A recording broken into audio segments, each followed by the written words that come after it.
চলো বন্ধুরা, আজ তোমাদের মুখে লেগে থাকার মতন একটা ভিন্ন স্বাদের এঁচোড় রেসিপি শেয়ার করছি। দেখো, আমি ডুমো ডুমো করে এঁচোড় আলু সব কেটে নিয়েছি। আর এঁচোড়ের থেকে আলুর সাইজটা একটু বড় করেছি।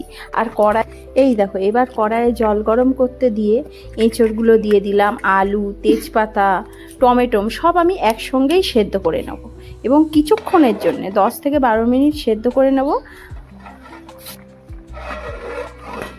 দেখো, সেদ্ধ করে একটা আলাদা গামলিতে ঢেলে নিলাম।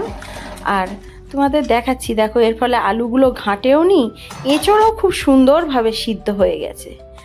আর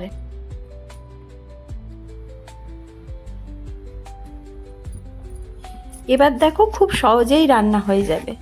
এবার কড়া গরম বসিয়ে দিয়েছি। এবার 5 ফোড়ন দিয়ে দিলাম প্রথমেই, তারপর শুকনো লঙ্কা দিয়ে দিচ্ছি। এক এক করে মশলাগুলো অ্যাড করলেই এবার খুব চটজলদি এবং খুব সহজে ঝটপট হয়ে যাবে। আমি 2টো শুকনো লঙ্কা ইউজ করেছি, সামান্য পরিমাণ জোয়ান, হলুদ এগুলো ইউজ করেছি এবং সেদ্ধ করা টমেটো যেগুলো আগে থেকেই সেদ্ধ হয়ে গেছে ওটাও দিয়ে দিলাম। এবার ভালো করে খুন্তি দিয়ে কষিয়ে নেব। এবার নুন মিষ্টি তোমরা তোমাদের প্রয়োজন মতন দেবে। আর আমি বাড়িতে একটা মশলা বানিয়ে রেখেছি, সেটাও দেখো অ্যাড করবে এবার। এই দেখো সেই মশলা, যেটার ভেতর আছে মৌরি, গোটা জিরে, এলাচ, লবঙ্গ, দারুচিনি এবং নুন দিয়ে দিলাম। দেখো, মিষ্টি আমি প্রয়োজন মতন দিয়ে দিলাম, তোমরা তোমাদের প্রয়োজন মতন দেবে।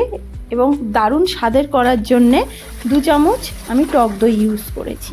আর আসল রহস্য যেটা আমি বলছিলাম ভিন্ন স্বাদ, সেটা হচ্ছে এই কসুরি মেথি, শুকনো কসুরি মেথি, যার জন্যে দারুণ স্বাদ এসছে। তোমরা এইভাবে যদি বাড়িতে একবার বানাও, দারুণ লাগবে। শেষে দেখো আমি ঘি আর সামান্য গোলমরিচ গুঁড়ো ছড়িয়ে দিয়েছি। এবার সুন্দরভাবে কিছুক্ষণের জন্য চাপা দিয়ে রাখবো, তারপরে সুন্দরভাবে পরিবেশন করলেই বাড়ির মানুষ হাত চেটেপুটে খাবে। তোমাদের সম্পূর্ণ ভিডিও দেখার জন্য অসংখ্য ধন্যবাদ। Thank you.